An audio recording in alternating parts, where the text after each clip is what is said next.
C'est Pâques, joyeuse Pâques tout le monde. Christ est ressuscité, il est vraiment ressuscité. Hein, il est allé à la croix pour nous, donc attaché à la croix pour moi, comme on entendait Karine au piano. Il est décédé, il est mort 3 jours et 3 nuits plus tard. Il est vraiment, par le miracle de Dieu, il est vraiment revenu à la vie. Et c'est ce qui fait en sorte qu'il peut nous offrir la vie éternelle, parce que la mort n'a pas eu de pouvoir sur lui, parce que l'agneau de Dieu qui efface les péchés du monde était sans péché. Et donc, la mort ne pouvait pas avoir de pouvoir sur lui. Donc, il a donné sa vie, il avait le pouvoir de la donner, il avait le pouvoir de la reprendre, parce que c'est ce que Dieu, son Père, lui avait autorisé comme pouvoir. Donc, il est vraiment ressuscité. Ce qui fait toute la différence entre notre salut, si c'était pas de la résurrection de Christ, notre foi serait complètement vaine. Notre foi repose sur la résurrection de Jésus-Christ.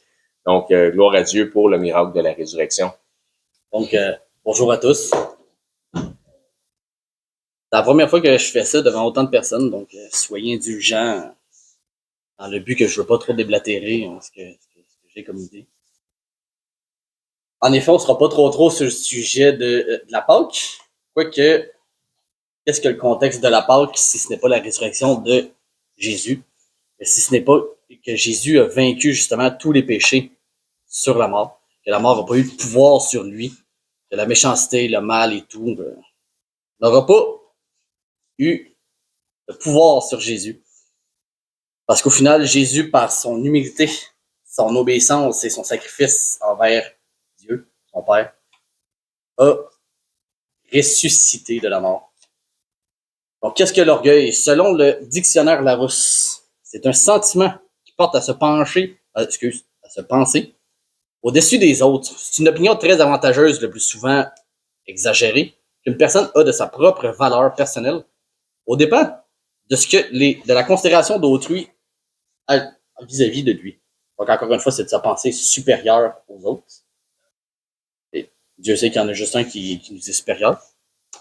Et lorsque j'étudiais justement pour ça, il y a plusieurs passages que j'aimais bien, dont un en particulier qui est si vous avez votre Bible, justement, Ésaïe, de 14, du verset 12 à 15. Dans ce verset-là, ce qui est vraiment venu me chercher, c'est qu'on dirait que Ésaïe, justement, parle de Lucifer. Qui était Lucifer? Lucifer était littéralement, quand on lit la Bible, la lumière de Dieu. La lumière des hommes, en fond, on priait par lui. Il était littéralement une note de musique et on adorait Dieu par lui. Toutes nos louanges passaient justement par Lucifer, mais pour, au final, glorifier Dieu. Et ce qui est vraiment venu me chercher, c'est au final, qu'est-ce que Lucifer voulait? Il voulait pas que les gens louent Dieu par lui, il voulait se faire louer lui, donc prendre la place de Dieu. Donc, ce qui est venu, je vais lire le verset. Te voilà tombé du ciel, astre brillant, fils de l'aurore. Tu es abattu à terre, toi, le vainqueur des nations. Tu disais en ton cœur, je monterai au ciel, j'élèverai mon trône au-dessus des étoiles de Dieu. Je m'assiérai sur la montagne de l'assemblée, à l'extrémité du septentrion. Je monterai, sur le sommet des nues. Je serai semblable au Très-Haut. Mais tu as été précipité dans le séjour des morts, dans les profondeurs de la fosse. Donc, le thème, la racine de la chute. Le contexte justement dans lequel Ésaïe parle, c'est, selon ce que moi j'en ai vu, c'est il parlait d'une prophétie contre le roi de Babylone, mais c'est pas juste contre le roi de Babylone, parce que selon moi, ça dépasse le roi terrestre. C'est une image directe à Lucifer, dont on parle, qui était le porteur de la lumière de Dieu lui-même. Qu'est-ce qui a fait tomber l'un des plus grands, un des anges les plus brillants de la création? Le fait qu'il voulait qu'on le glorifie, lui. Il voulait être au-dessus. Il voulait être supérieur à Dieu lui-même. L'orgueil. Pas facile d'en parler parce que on a tous des moments orgueilleux. C'est comme... Où, là, elle? Ah, OK.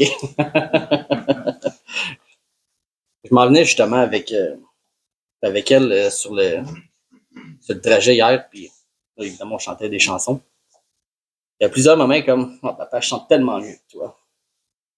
Hein, Victoria? Tu chantes tellement mieux que ton père.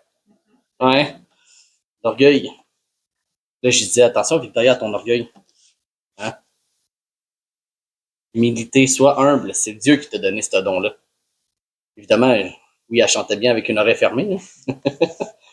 Donc, où est-ce que l'orgueil commence? L'orgueil commence dans le cœur. Si on regarde justement le verset 13, tu disais en ton cœur. Tout commence dans nos pensées, dans notre cœur, nos désirs cachés. Parce que bien que nous, on désire les cacher justement aux yeux des autres, Dieu connaît tout, il sait tout, il connaît chaque personne, il nous a fait à son image. Ce qui est important, c'est que Lucifer, à ce moment-là, il ne parlait pas encore. Mais il avait déjà des ambitions de surpasser son créateur, son père. Pas vrai, excuse, pas son père, son créateur. Ça fait plaisir. Aujourd'hui, il parlait pas, mais il entraînait déjà des ambitions contre Dieu. Ce qui est important, c'est qu'aujourd'hui, c'est pas juste ce qu'on dit, c'est ce qui est dit dans notre cœur. Je mérite mieux. Là, je vais faire une petite parenthèse. Je mérite d'être ici devant vous autres. Pas vrai, je mérite pas ça. C'est père-là qui me. Je l'appelle Papa Bray. C'est Papa Bray qui m'a donné la possibilité. Puis au début, j'étais comme ah, ça me tente pas, ça me tente pas. Là, il m'avait dit justement, prie Dieu, puis lui seul va dire sois humble au point de demander conseil à ton Père éternel. Donc, par la suite, j'ai pas besoin de personne. Passé par une phase de même récemment. Pas besoin de personne, je me suis éloigné de tout le monde. Dieu m'a rendu humble au point où je suis allé demander conseil par la suite justement à un prêtre de l'Église. J'ai commencé à m'entourer de frères parce qu'on sait qu'on a besoin des autres pour être capable de glorifier Dieu encore plus, puis parler de l'Évangile. Une autre question justement, pourquoi Dieu ne m'élève pas? T'sais, au final, qu'est-ce que je fais? Je lis ma Bible, j'aide les gens, j'essaie d'être le plus généreux possible, j'essaie d'être le plus humble possible. Pourquoi il ne m'élève pas au-dessus des autres? Parce que justement, le seul qui peut être élevé, c'est Dieu. Le seul qui peut être glorifié, c'est Dieu. Donc, toute l'humilité commence par le cœur, dans le cœur. Mon deuxième point, l'orgueil, au final, cherche à s'élever au-dessus de Dieu. Essaye de mettre Dieu après nous.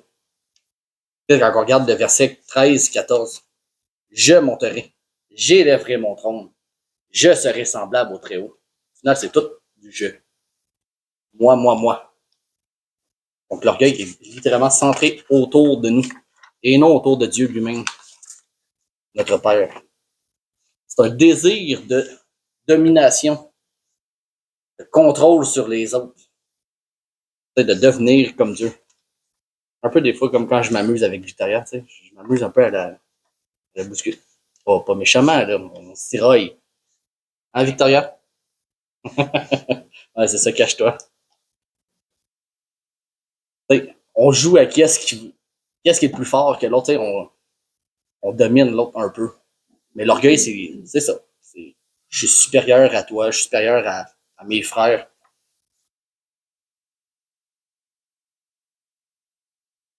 Comme un peu un désir de domination. On dit pas je serai comme Dieu, mais on agit parfois de la sorte. Exactement. On veut se faire apprécier des autres. L'humilité, c'est justement comme on discutait hier, c'est contre-intuitif parce qu'on aime ça. Je veux justement que tu m'aimes. Je veux que tu m'apprécies. C'est contre-intuitif parce que bien que je veux que tu m'apprécies, je veux que tu apprécies plus le Seigneur que moi. En même temps, j'aime pas ça. C'est comme si on agissait de façon à ce qu'on n'ait pas besoin de sa volonté dans nos vies. Sa parole, sa direction, son chemin. On n'est pas maître de notre destinée au final. C'est lui qui l'est, c'est lui qui nous dirige. Ce désir d'élévation conduit directement à notre chute. Ce qui nous amène justement au verset 15. Mais tu as été précipité dans le séjour des morts. Malgré nos ambitions, si on n'est pas humble ou si on est trop orgueilleux, et probablement qu'il y en a beaucoup ici qui l'ont vécu, Dieu nous a ramenés rapidement sur Terre. Malgré nos ambitions, malgré son ambition, Lucifer a été enlevé du paradis. Il a été chassé du paradis. Puis, selon moi, pasteur Éric pourrait peut-être me contredire. Oh ouais. Mais selon moi, si Lucifer décidait d'être humble, il serait fort probablement ramené dans le paradis. L'ironie de l'orgueil, c'est que plus on s'élève nous-mêmes, plus la chute est brutale. Des fois, fait mal. L'orgueil, au final, empêche Dieu d'agir dans nos vies selon ses plans, selon sa direction. Avant, justement, que je rencontre, justement, Éric, je suis encore, là, mais j'étais tellement plus orgueilleux. Là, en travaillant, justement, avec Éric, ça arrivait très souvent qu'il est comme Steven, fais attention, orgueilleux. C'est vrai, hein? Ouais, moi, je m'en souviens. Puis, maintenant, c'est là qu'il m'a amené à Christ. Puis c'est là que je me suis rendu compte qu'au final, l'humilité ouvre la porte de la grâce de Dieu. OK, good. Hey, merci, Steven. Merci, frère Edouard, pour l'édification. Puis, tu sais, on comprend très bien que déjà, c'est beaucoup de venir en avant puis d'amener ça devant des gens que tu côtoies pas tous les dimanches parce que toi, tu vas à l'église à Québec. Je trouve ça justement humble de ta part d'avoir accepté de le faire. Puis, on comprend aussi où tu es rendu dans ta progression spirituelle, mais tu as fait quand même des belles observations, des très belles observations dans le texte que tu as lu, selon ta compréhension du texte. Puis tu sais quoi?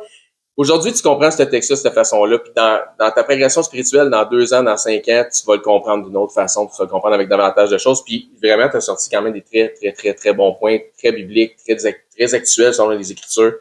Donc, définition de l'orgueil, tu nous as donné ça, j'ai pris des notes, donc je partage un peu les points qui m'ont frappé dans ce que Steven nous a apporté. Donc, se penser supérieur aux autres, c'est une chose qui définit l'orgueil dans la définition. Puis les Écritures nous parlent de ça, puis on va voir un texte dans les Écritures aujourd'hui qui parle justement de ne pas se penser supérieur aux autres parce que c'est une définition de l'orgueil.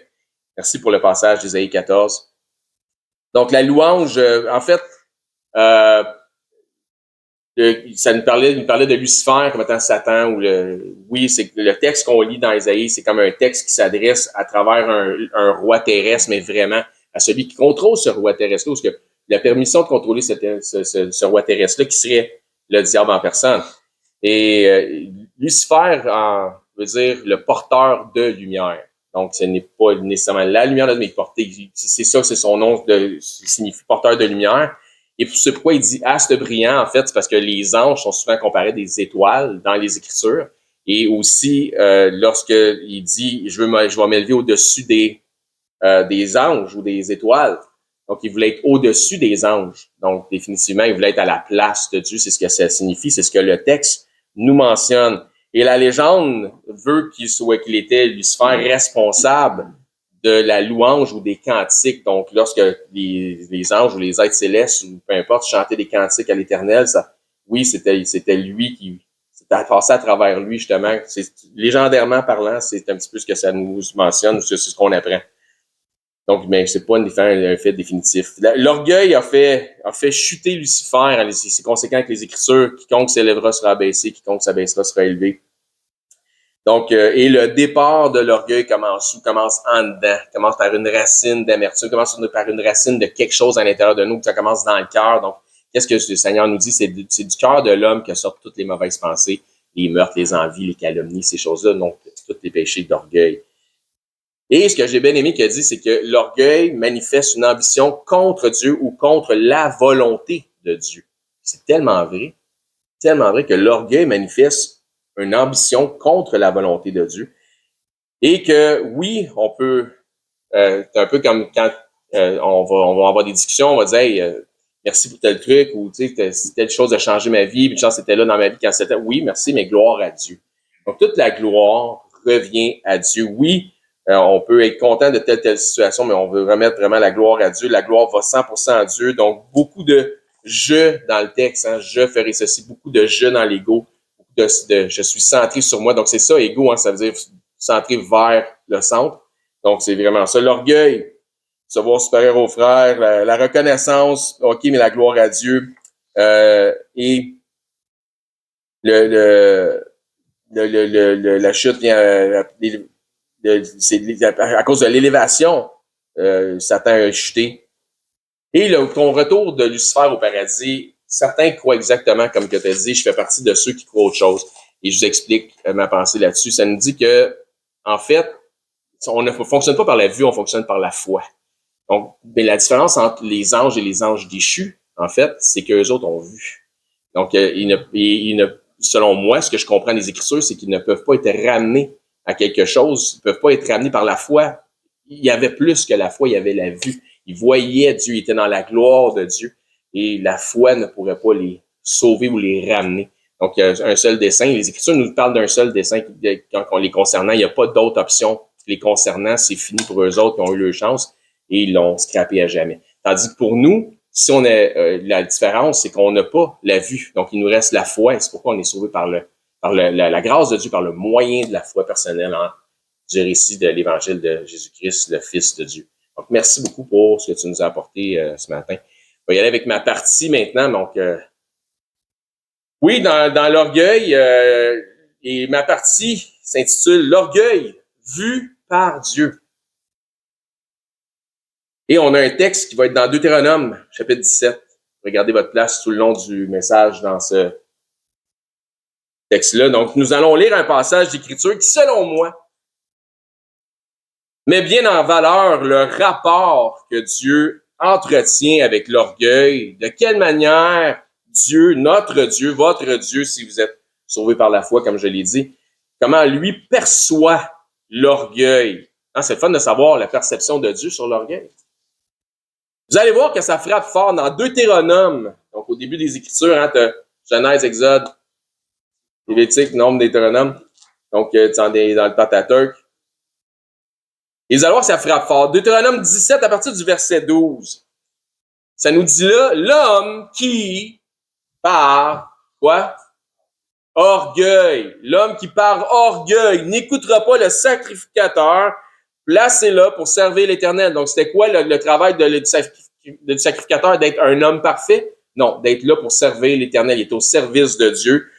Donc, l'homme qui écoutera pas le sacrificateur par orgueil, qui est là pour servir l'Éternel ton Dieu, ou qui n'écoutera pas le juge, qui est encore là pour servir l'Éternel ton Dieu, cet homme sera puni de mort. L'homme qui par orgueil écoutera pas le sacrificateur ou le juge sera puni de mort. Deutéronome 17, 12. Autrement dit, celui qui délibérément choisit la désobéissance en regardant aux hommes, il shoot le messenger au lieu de regarder le message, d'où vient le message. L'homme qui va regarder aux hommes plutôt qu'à l'autorité de Dieu chez l'homme ou derrière l'homme, puis s'il le fait pour une raison, il le fait pour l'orgueil, un peu comme Corée. Hein, les fils de Corée, la terre s'est ouverte, puis ils les ont engloutis. Toute la gang Corée puis sa gang dans le sépulcre, puis dans le séjour des morts, pour démontrer vraiment, donner la crainte au peuple, démontrer que l'orgueil, ça n'a pas sa place, puis Dieu n'est pas d'accord avec ça. L'homme qui par orgueil n'écoutera pas le sacrificateur sera puni de mort. Tu ôteras ainsi le mal du milieu d'Israël, qui rappelle aussi le message qu'on a eu la semaine passée. Hein, je ne sais pas si vous vous souvenez, mais c'est ôter le méchant. Verset 13 afin que tout le peuple entende et craigne et qu'il ne se livre plus à l'orgueil. Donc, il ne faut plus qu'il se livre à l'orgueil, il faut qu'il reste dans l'humilité. Donc, vous ne trouverez pas, vous trouvez pas vous autres que ça frappe fort, ça?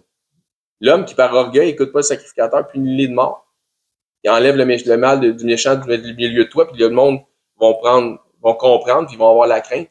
Hey, c'est Dieu, comment il voit, comment il perçoit l'orgueil. Donc, ça nous donne déjà un bel aperçu afin de comprendre à quel point Dieu a en horreur le péché de l'orgueil. Imaginez si, de nos jours, la même autorité était donnée aux anciens, mais dans un cadre ecclésiastique. Imagine-tu? Par motif d'orgueil, tu refuses d'écouter le serviteur de Dieu. Tu regardes à l'homme au lieu de comprendre que le Saint-Esprit essaie de te parler à travers l'homme, même s'il n'est pas parfait. Donc, à travers le prêcheur ou les prêcheurs, tu restes sur tes positions, mais par motif d'orgueil,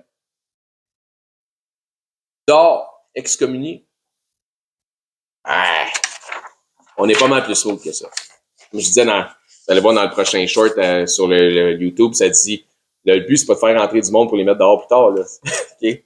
Donc, c'est pas exactement de cette manière aussi drastique et draconique qu'on applique la discipline ecclésiastique de nos jours.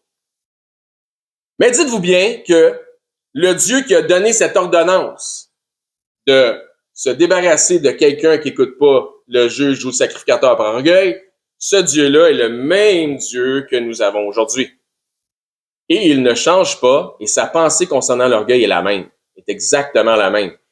Il a la même perception de l'orgueil aujourd'hui qu'à l'époque. Ça ne change pas. En même temps, chaque fois que la discipline ecclésiastique ou la discipline biblique doit être appliquée, c'est généralement pas pour un motif de trop grande humilité que tu dois appliquer la discipline biblique. Quiconque s'élèvera sera abaissé, et quiconque se fera humble sera élevé. La suite du passage nous parle encore d'orgueil potentiel, mais Dieu va mettre en place un protocole, parce que c'est un Dieu d'ordre, pour renverser l'orgueil et établir un standard d'humilité, et ce, particulièrement dans les plus hautes instances du leadership. Donc, il va dire, regardez le plus haut niveau de leadership, puis lui doit être l'exemple pour le reste du peuple.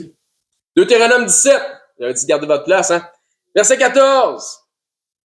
Lorsque tu seras entré dans le pays de l'Éternel, que l'Éternel ton Dieu te donne, lorsque tu le posséderas et que tu auras établi ta demeure et que tu diras, à cette heure que tout ça est fait, je veux mettre, donc le peuple, je veux mettre sur moi un roi comme toutes les nations qui m'entourent.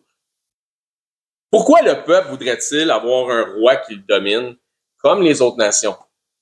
Un coup qui est établi, puis tout disant, il manque une affaire. Il m'en manque encore. J'ai un pays que Dieu m'a donné, une terre ruisselante de lait et de miel. On n'a pas planté ces champs-là. Il y a déjà des vignes qui sont pleines de grappes. Il y a ci, il y a ça, on a tout. On a planté notre demeure, s'est établi. Mais il manque encore quelque chose. Il semble qu'il me manque de quoi? Un roi. Il nous manque un roi. Pourquoi est-ce que le peuple voudrait avoir un roi? Il veut pas un roi. Il veut pas un roi. Il veut un roi comme les autres nations qui nous entourent. Voyez-vous la subtilité des choses? Pas encore assez. Pourquoi est-ce que le peuple voudrait avoir un roi qui domine comme les autres nations? Mais pour la même raison qu'après le déluge, se sont construits une tour à Babel. Par souci d'avoir un renom, une renommée parmi les autres nations, comme les autres nations, sont connus par leur roi, puis les prouesses, puis les légendes de leur roi. Mais nous autres aussi, on veut ça. On veut un renom. Donc, c'est par souci d'avoir un statut, d'avoir justement, comme nous disait notre frère, de la reconnaissance. La reconnaissance, c'est correct d'avoir de la reconnaissance. C'est OK, mais la gloire va à Dieu. Parce que Dieu reconnaît ce qu'on fait de correct. On voit ça dans l'Apocalypse. Mais quand il parle aux 7 anges et 7 églises, mais il va aussi reconnaître ce qui est pas correct. Puis quand il s'est présenté à Gédéon, il a dit, il est arrivé pendant qu'il essayait de voler en cachette du grain. En fait, il volait ce qui lui appartenait. Il dit homme vaillant et fort. Et Gédéon, il dit, je pense que tu te trompes de personne. Il a reconnu en lui ce que Gédéon ne voyait pas en lui-même. Mais la gloire va toujours à Dieu. Donc, je vais juste faire une parenthèse sur la reconnaissance. Donc, parce qu'on en a parlé tantôt. Donc, parfois, j'entends des gens qui posaient des questions dans des trivia. Vous savez, des trivia, on pose des questions, puis bon, des trivia bibliques, puis qui demandent, hey, c'était qui le premier Dieu? Le premier Dieu. Le premier roi sur Israël. Et il cherche à avoir une réponse, puis la réponse, souvent, mais le gens va dire, c'était-tu Salomon, c'était-tu David? Non, c'était comment il s'appelait, là, le premier, là, il était plus grand que les autres. C'est quoi le premier roi? Saül. La vraie réponse, c'est que le premier roi sur Israël, c'était Dieu. C'est ça la vraie réponse. C'est Dieu qui était roi sur Israël, parce que Dieu était le tout premier roi d'Israël. Lorsque finalement le peuple a demandé, parce que c'est arrivé éventuellement, parce que Dieu a dit, quand tu vas demander un roi, pas si tu demandes un roi, mais quand, parce que tu savais que ça pourrait arriver.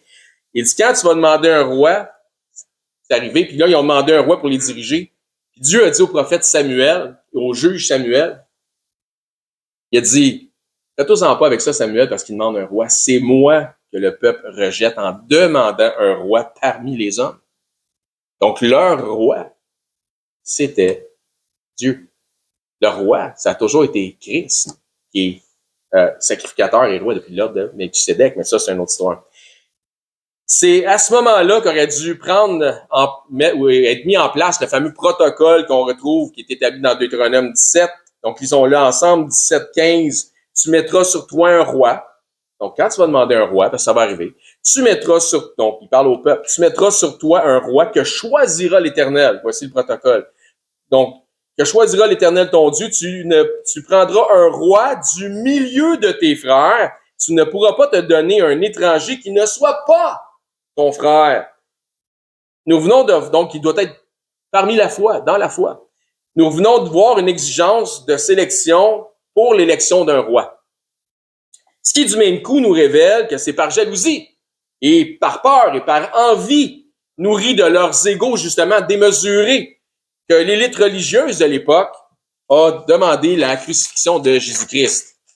Puisque Ponce Pilate, parlant de notre Seigneur Jésus-Christ, leur avait demandé ceci: crucifierai-je votre roi? Qu'est-ce que la réponse fut de la part de ce peuple, de cette élite religieuse? Ils ont dit: nous n'avons que d'autres rois que César. Et Jésus avait bien parlé d'eux autres en les traitant d'hypocrites, puisque Dieu avait bel et bien dit: tu prendras un roi du milieu de tes frères. Tu ne pourras pas te donner un étranger qui ne soit pas ton frère. Et à ce que je sache, Tibère César, lors de l'époque, n'était pas de la nation d'Israël, n'était pas de la foi. Donc, tu parles d'une gang d'hypocrites. Quand ça fait ton affaire de même, quand ça fait pas ton affaire de même. Ainsi donc, à la crucifixion de Jésus, le peuple a proclamé une malédiction contre eux-mêmes parce qu'ils ont demandé un roi. Au lieu de demander un frère qui était sur la croix, ils ont demandé un roi qui n'était pas de leur frère. Ils sont allés contre, un peu comme Steven nous a dit, dans leur orgueil, ils sont allés à l'encontre de la volonté de Dieu, ont manifesté. Leur orgueil est allé au-delà de la volonté de Dieu. Verset 16 de Deutéronome 17. Mais qu'il n'ait pas un grand nombre de chevaux, dont on parle toujours du roi. Le roi dans le protocole, qu'il n'ait pas un grand nombre de chevaux et qu'il ne ramène pas le peuple en Égypte pour avoir beaucoup de chevaux, car l'Éternel vous a dit, vous ne retournerez plus par ce chemin-là. Et donc ça fait aussi écho au message qu'on a eu de Frère Dominique pendant qu'on était à Cuba. Donc c'est très, très bon. Deux choses ici. Première chose, qu'il n'y ait pas un grand nombre de chevaux. Ça appelle à rester quoi? Dans l'humilité. À ne pas pouvoir se vanter, d'en mettre sa confiance dans le nombre de ses chevaux. Qu'il ne devienne pas autosuffisant, oubliant qu'il est lui-même étant roi, serviteur de l'Éternel, oubliant que l'Éternel est son chef et qu'il est l'Éternel des armées.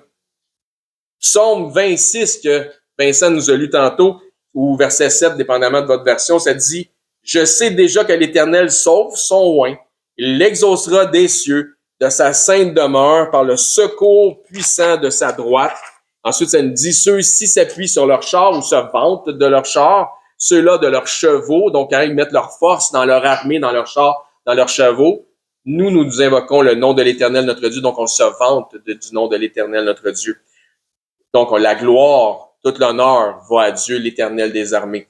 Eux, ils plient, ils tombent, nous tenons ferme et restons debout. Pourquoi? Au nom de l'Éternel des armées. Donc, la force et la délivrance n'est pas dans le nombre des chevaux, mais dans la puissance du nom de l'Éternel. Encore une fois, la force et la délivrance n'est pas dans le nombre des chevaux, pas dans tes tanks et pas dans tes missiles, mais dans la puissance du nom de l'Éternel. Deuxième point, ne point retourner en Égypte. Coûte que coûte, le roi ne devra pas rechercher la protection de l'Égypte, ni les manières de faire, ni les artifices de l'Égypte qui sont souvent liés à l'idolâtrie, on sait. Donc, ne pas retourner dans le monde et ses artifices. C'est pourquoi je suis, là, vous n'en êtes pas rendu compte, là, je vais vous faire un aveu, mais je suis assez conservateur sur les standards de l'Église. J'ai une grande difficulté à comprendre que certaines assemblées ont davantage l'air d'une salle de spectacle, voire même de discothèque, que d'endroits solennels. Et pour faire une anecdote, j'étais avec Olivier dernièrement, puis je lui montre une vidéo sans qu'il n'y avait pas de son. Je lui demande explique-moi ce que tu vois. Il y avait une grosse console. Ça vraiment un gars qui avait un DJ, puis là, des shows de lumière, puis un stage, on voyait au loin, puis du monde qui swingait, tout. Ça avait l'air un gros party. Puis je dis, c'est quoi? Ben, du monde qui voit un spectacle de quoi? Mais j'ai pas de son, mais ça a l'air d'un spectacle de musique, le monde, tu sais, il swing, tu sais, il danse. C'était une église. Puis il me dit, si tu me l'avais pas dit, je l'aurais jamais su. C'est pas normal que tu vas dans une église puis que t'es pas capable de te rendre compte que t'es dans une église si personne t'a dit que t'es dans une église. Ça n'a pas de sens. Puis ça pourrait être juste une opinion du prêcheur, mais on va voir qu'est-ce que Dieu en pense. Est-ce que notre orgueil va s'élever au-dessus de la volonté de Dieu? Ici, c'est comme notre ambassade de terre promise. On fait pas dans le divertissement, on fait dans le service, dans l'enseignement, on fait dans le discipulat. On peut ce qu'on a fait avec Steven, on évalue ce qui est rendu dans sa foi, on progresse avec lui, et on va aussi le mentorer à travers ça. Donc, merci encore une fois. Et donc, on fait ce que Dieu s'attend qu'on fasse comme Église. En meilleure manière qu'on peut. Ça veut pas dire qu'on est parfait. Mais ce qui ne nous empêche pas d'avoir du plaisir, de la joie. Hein? Réjouissez-vous toujours dans le Seigneur, je le répète. Philippiens 4. Poussez vers l'Éternel les cris de joie, vous tous les habitants de la terre. Servez l'Éternel avec joie, venez avec allégresse en sa présence. Le psaume 100, versets 1 et 2 que Vincent nous a lu. Il y a des gens qui m'ont carrément dit, après avoir venu ici, ouais, je préfère aller dans une autre assemblée parce que ça bouge plus. Tu sais. Puis parlant de la musique, par exemple. Je pense sincèrement que l'emphase spirituelle n'est pas à la bonne place si c'est ça qui t'attire dans une église. Sans tomber dans le légalisme, je crois qu'il y a un temps et un endroit pour chaque chose. Lorsque le peuple était en exil, par exemple, Aaron leur avait proposé quelque chose. Il leur avait proposé, écoutez bien, il leur avait proposé une fête en l'honneur de l'Éternel. Que ça vous dit quelque chose? Vous devriez, votre Bible, ça vous dirait quelque chose. Maintenant, ils ont mangé, ils se sont levés pour se divertir. Pour qui puis pourquoi? En l'honneur de l'Éternel. Je vais tourner dans 1 Corinthiens 10, mais gardez votre place dans Deutéronome 7. Ils se sont mangés, ils se sont levés pour se divertir. Pour qui, pourquoi? L'honneur de l'Éternel, parce que Aaron nous avait proposé, demain, nous aurons une fête en l'honneur de l'Éternel. Et le lendemain est venu, ils ont mangé, ils ont bu, se sont levés pour se divertir. Pour qui, pourquoi? En l'honneur de l'Éternel. Donc, l'objectif était toujours le même. La question est donc, est-ce que Dieu s'est senti honoré? Ben, tu peux bien faire ce que tu voudras en l'honneur de l'Éternel, puis si Dieu dit ça m'honore pas, ce que tu as fait, c'est pas bon. Donc, au contraire, Dieu a dit à Moïse, ton peuple s'est corrompu. Corrompu en l'honneur de l'Éternel. Tu moi ou c'est cave? Reprenant cette instance, voici ce que Paul mentionne dans l'ère du Nouveau Testament de l'Église. 1 Corinthiens 10, 6. Or, ces choses, écoutez bien, or, ces choses sont arrivées pour nous servir d'exemple. Est-ce que, c'est moi ou il y a un paquet d'églises qui n'ont pas compris l'exemple? Afin que nous n'ayons pas de mauvais désirs. Quel désir? Désir d'honorer l'Éternel, mais charnellement, à notre manière, à nous autres. Si Dieu n'est pas content, ben, c'est son trouble à lui. On va honorer Dieu, mais comme ça nous tente nous autres, parce que nous autres, on aime ça quand ça swing. Si le show de musique est pas bon, on va en trouver une église meilleure avec un meilleur show de musique, t'as dit, toi. Ouais, mais il y a un bon show de musique, mais la lumière est pas bonne. On va en trouver une qui a un show de musique, mais un show de lumière est meilleur. Ouais, le son est pas bon, on va en trouver une qui a un meilleur show de musique, meilleur show de lumière, meilleur son. En l'honneur de l'Éternel, tu te fous-tu de ma gueule? Verset 7. Ne devenez point idolâtres. À cause de quoi? À cause que du veau d'or. Pas à cause du veau d'or. parce qu'ils se sont levés pour se divertir, comme quelques-uns d'entre eux, lorsqu'il est écrit, le peuple s'assit pour manger et pour boire, pas pour aller adorer le veau d'or. Ils sont assis pour manger, pour boire, puis ils se levèrent pour se divertir. C'est à ça que Paul fait allusion concernant l'idolâtrie. Vas-y, soignez! Il y a un temps, puis il y a une place pour chaque chose. Tu peux pas croire qu'une église peut pas être solennelle, puis que tu rentres dans la bâtisse, tu n'es même pas capable de comprendre que tu es dans un bâtiment d'église si personne ne te le dit. En l'honneur de l'Éternel, voyons, vraiment, soyons honnêtes. Ou plutôt selon la recherche d'un sentiment, d'un feeling de piété. J'étais allé à l'église, c'était un méchant bon feeling de piété, là. Avec pour contexte le divertissement de la chair.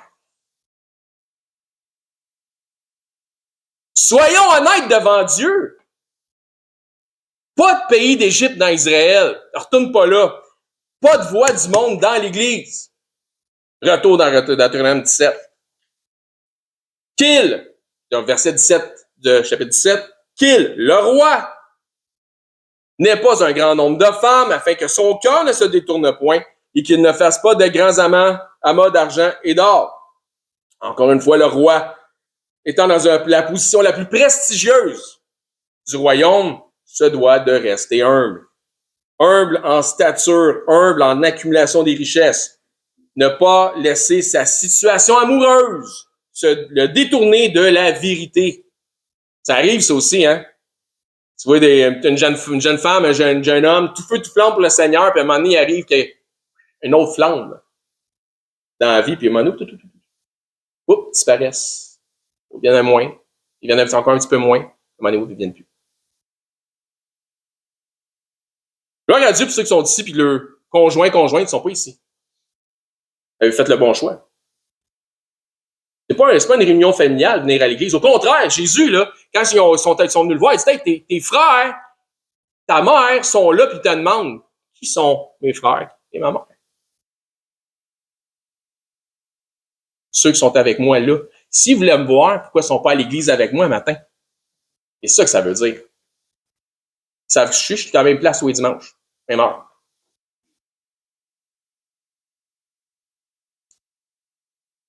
Ne laissez pas, il ne faut pas qu'il laisse sa situation amoureuse le détourner de la vérité. Verset 18. Quand il s'assira sur le trône de son royaume, on est toujours dans un protocole d'humilité. Il écrira pour lui, dans un livre, il écrira pour lui, même s'il écrit mal, dans un livre, même s'il n'est pas ça écrit, dans un livre, même s'il est gaucher, dans un livre, une copie de cette loi. Il prendra auprès des sacrificateurs, les Lévites. Donc, il prend le livre, il dit, je vais aller le copier, puis je vous le ramène. Personnellement, faire une retranscription de la loi pour que la connectivité se fasse mentalement entre le cerveau, les yeux et la main dans la retranscription, dans ce qu'il retranscrit. Je me demande, Dieu, il fait pas rien sans raison. Il doit avoir une raison quand il a dit de faire ça. Je me demande quel effet cet exercice de retranscription pourrait avoir pour chacun d'entre nous si nous prenions le temps de retranscrire manuellement dans notre vie. On a le temps de le faire, on peut le faire. Ne serait-ce que le livre des Proverbes. Je me demande quel facteur de rétention de toute la sagesse qu'il y a dans les Proverbes, quel facteur de rétention accru est-ce ça pourrait nous donner que de relire ensuite les paroles de Dieu, la parole de Dieu, dans ta propre écriture, dans ta propre transcription. Il y a quelque chose de mécanique, il y a quelque chose d'organique là-dedans. Voici pourquoi il devait en garder une copie, le roi. Verset 19. Il devra l'avoir avec lui et y lire tous les jours de sa vie. Mais si vous voulez un passage qui vous propose de peut-être lire la Bible tous les jours, quoique je ne suis pas en train de faire du légalisme, mais là, il parle du roi, mais ça nous dit ailleurs dans les Écritures qu'il a fait de nous un royaume ou des sacrificateurs et des rois. Le roi devait lire tous les jours de sa vie. Nous autres, on a un ouvrage imprimé, tu n'as même pas besoin de le transcrire, toi. Tu as juste à lire maintenant. Il devrait l'avoir auprès de lui et lire tous les jours de sa vie afin qu'il apprenne à craindre l'Éternel, son Dieu, à observer et à mettre en pratique toutes les paroles de cette loi et toutes ses ordonnances. Le roi se doit de rester humble. Le plus humble du royaume, s'il le faut. Et dans le dernier verset du chapitre 17 de Deutéronome, Dieu met au clair ses attentes d'humilité envers le roi qu'il va établir sur tout son peuple. Verset 20. Afin que son cœur ne s'élève point au-dessus de ses frères. Qui ça? Le roi. Tu vois tout le peuple, là? Le paysan, celui qui a l'air il manquait 2 bottes, l'autre, t'es pas au-dessus de personne, même si t'es roi. Afin que son cœur lit la Bible, reste dans les voies du Seigneur, puis tu vas rester dans l'humilité, puis par la crainte de Dieu, tu vas comprendre que ton cœur, il n'a pas à s'élever au-dessus de tes frères. Il ne se détourne de ses commandements ni à droite ni à gauche, qui marche dans le chemin, afin qu'il prolonge ses jours dans son royaume, lui et ses enfants au milieu d'Israël. Puis vous regarderez les rois qui n'ont pas fait longtemps là, dans les Écritures. Il manquait une couple d'affaires. Il ne suivait pas, mettons, ce que Dieu disait. Le roi élevé en stature ne doit pas être au-dessus des gens du commun peuple. Le roi élevé en stature ne doit pas être au-dessus des gens et s'élever au-dessus des gens du commun peuple. La fonction est différente, comme un roi, donc à qui plus est donné, plus est redemandé. Mais l'âme du roi, l'âme du premier ministre, l'âme du président, l'âme du roi est égale, le roi, aussi d'Angleterre, c'est oublié, l'âme du roi est égale au prix de celle du pauvre paysan. L'âme du roi, du plus haut des dignitaires, le plus top des tops, que tu penses qui est le plus béni de la gang, il est égal au prix de l'âme du pauvre paysan. C'est le même prix qui a été payé pour le rachat de son âme, c'est le sang de Jésus-Christ. Tout cet exemple de demande et d'exigence qui a été fait envers un roi, on retrouve cette humilité dans la personne de notre Seigneur et Sauveur Jésus-Christ. Jésus-Christ est le roi qui humblement est rentré dans la ville sur le dos d'un ânon. Hey, pas de tambour, pas de trompette. Sur le dos d'un âne. Y avait-tu quelque... Comment? C'est même pas un cheval. En tout cas, c'est quelque chose. Dites à la fille de Sion, voici ton roi vient à toi, plein de douceur, donc synonyme d'humilité, et monté sur un âne, sur un ânon, sur la petite d'un ânesse, Matthieu 21:5, la référence est là. Donc, il est rentré sans grande pompe. Jésus avait été proclamé roi dès sa naissance. Les mages avaient dit, où est le roi des Juifs qui vient de naître, comme ça nous dit dans Matthieu 2:2. Et aussi déclaré roi des Juifs dans sa mort par Pilate et l'accusation qu'il y avait sur le type de sa croix. Donc, Jésus de Nazareth, roi des Juifs. L'orgueil est un des pires, sinon le pire des péchés qui existent. Ça l'alimente tellement d'autres choses. Dieu a en horreur ce péché. Nous avons tous un ego, comme l'a dit Stephen, qui parfois prend trop de place. Mais Dieu, malgré sa haine horrible de ce péché terrible, nous offre sa grâce et son amour, même s'il voit ce péché-là en chacun de nous. Prenons tous un moment pour réévaluer l'état de notre ego. Voici, on tape, c'est Pâques, c'est le temps. C'est le temps de faire, on recommence tout, là. OK, on recommence dans l'humilité. On un nouveau départ aujourd'hui. Voici une dernière exhortation de la part de l'apôtre Paul concernant la mise en pratique, justement, de l'humilité dans notre milieu, un peu comme on vient de voir, le roi ne doit pas être au-dessus de ses frères. Philippiens 2:3 nous dit, ne faites rien par esprit, et ça c'est un esprit de parti, un esprit de partisanerie, un esprit d'une clique, ou par vaine gloire. Ne faites rien par esprit de parti ou de par vaine gloire, parce que ça peut amener à la division. Mais que l'humilité vous fasse regarder les autres comme au-dessus de vous-même. Le roi n'est pas au-dessus de ses frères. Que l'humilité vous fasse regarder les autres comme au-dessus de vous-même. Puis si tu fais pas ça, tu risques d'avoir un esprit de parti, tu es dans l'ego, puis ça veut dire que tu te vois au-dessus de tes frères. Tu n'es pas au-dessus de personne. Conclusion de notre message de ce matin. Merci à frère Steven de s'être déplacé avec sa fille Victoria de Québec pour venir célébrer la Pâque avec nous. Merci pour son message, pour avoir édifié par la parole. Merci beaucoup. Merci à tous ceux qui, à date, ont participé au message en duo. Merci à ceux qui, par un souci d'obéissance à Dieu et d'unité d'esprit, ne font pas de partisanerie, mais qui sont venus écouter et encourager les frères. Et question ici, est-ce que l'humilité vous fait regarder aux autres comme étant au-dessus de vous-même? Pensez-y, est-ce que l'humilité vous fait regarder aux autres comme étant au-dessus de vous-même? Sinon, pour qui tu te prends? Même le roi n'était pas au-dessus de ses frères. Puis si t'es pas roi, imagine-toi, t'es pas au-dessus de personne, hein? Si nous étions à l'époque de Moïse, serions-nous en danger de mort à cause de notre ego?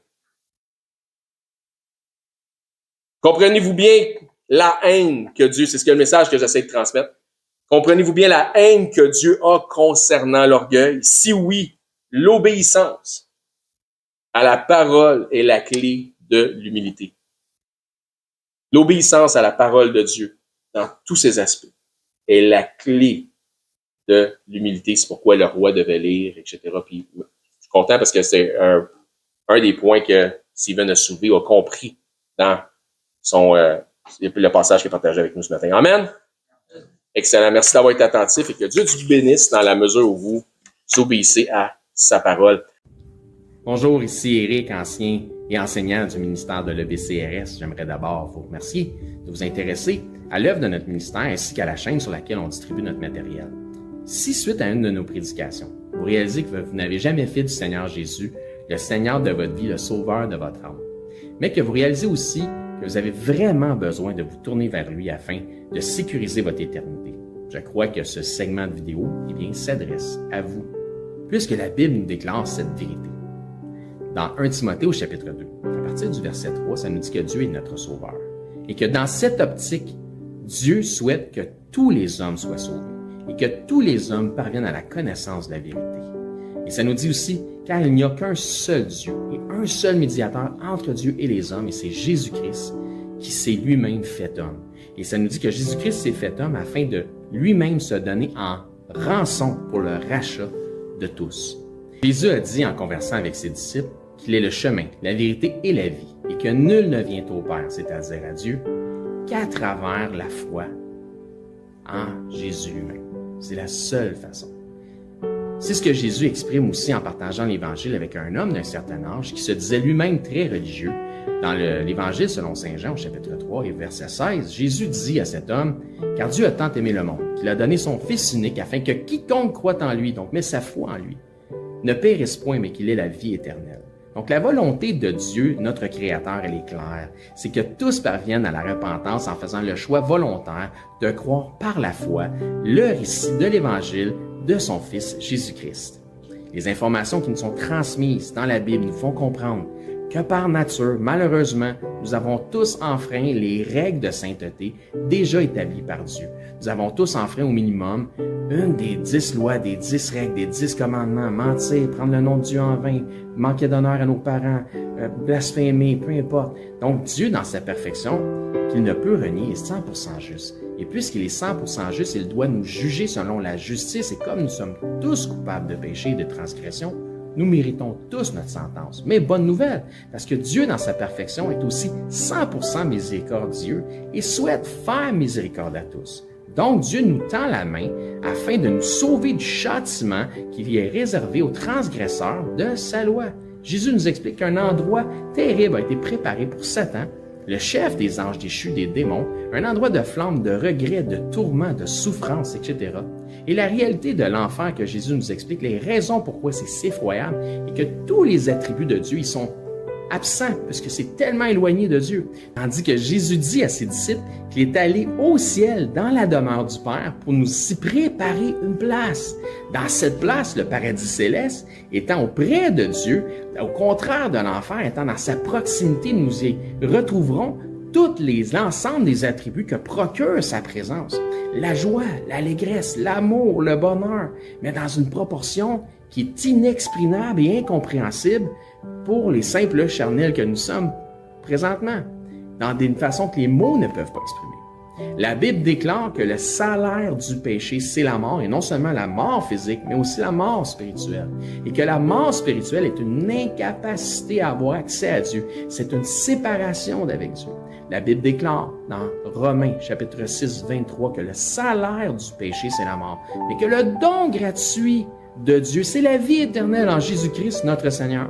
La vie éternelle est donc un cadeau que Dieu vous fait, qui est accessible pour tous, dans la mesure où chacun accepte de recevoir ce cadeau.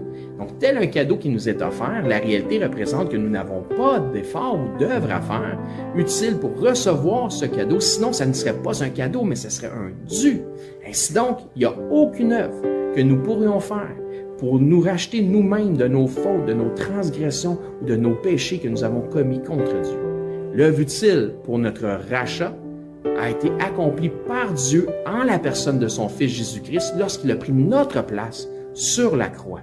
Ce qui a été entièrement confirmé aussi pour notre justification à la résurrection des morts après 3 jours et 3 nuits au tombeau. Ainsi donc, la Bible dit que pour être sauvé de la mort et de l'enfer, c'est-à-dire afin d'avoir la vie éternelle et notre place au ciel, il faut simplement mettre notre foi en Jésus-Christ, le Seigneur. La Bible dit « Crois au Seigneur Jésus et tu seras sauvé ». Mais croire au Seigneur Jésus, c'est important qu'on en parle. Croire au Seigneur Jésus a une signification. C'est simple, mais, comme je dis, important. Cela signifie de croire par la foi dans le récit de l'Évangile de son Fils. Puisque la Bible dit que l'Évangile est la puissance de Dieu pour le salut de quiconque croit. Que dit donc cet Évangile, cette bonne nouvelle, puisque Évangile veut dire bonne nouvelle, mais Romains, au chapitre 10, nous en parle justement. À partir du verset 8, ça nous dit que cette bonne nouvelle, cette parole, est près de toi, elle est dans ta bouche et dans ton cœur. Or, c'est la parole de foi que nous prêchons. Si tu confesses de ta bouche que Jésus est le Seigneur et que si tu crois dans ton cœur que Dieu l'a ressuscité des morts, tu seras sauvé. Ça nous explique ensuite, car c'est en croyant du cœur qu'on parvient à la justice et c'est en confessant de la bouche qu'on parvient au salut, selon ce que dit les Écritures. Quiconque croit en lui ne sera point confus. Il n'y a aucune différence pour quelque nation que ce soit juif ou grec, puisque tous ont un même Seigneur qui est riche pour tous ceux qui l'invoquent. Car quiconque invoquera le nom du Seigneur sera sauvé. Il ne s'agit donc pas de réciter une prière selon une formule toute faite qui fait la différence, mais bel et bien de mettre sa foi dans le Seigneur Jésus-Christ. Si vous croyez que Jésus-Christ, Dieu le Fils, le ressuscité, est Seigneur et que vous acceptez d'en faire le Seigneur de votre vie, ainsi il devient instantanément aussi le sauveur de votre âme. Si tel est votre cas, gloire à Dieu, vous faites maintenant partie de son troupeau. En tant que nouveau disciple, ce qui est important maintenant, c'est de vous trouver premièrement un enseignant qui enseigne la vérité de la parole de Dieu.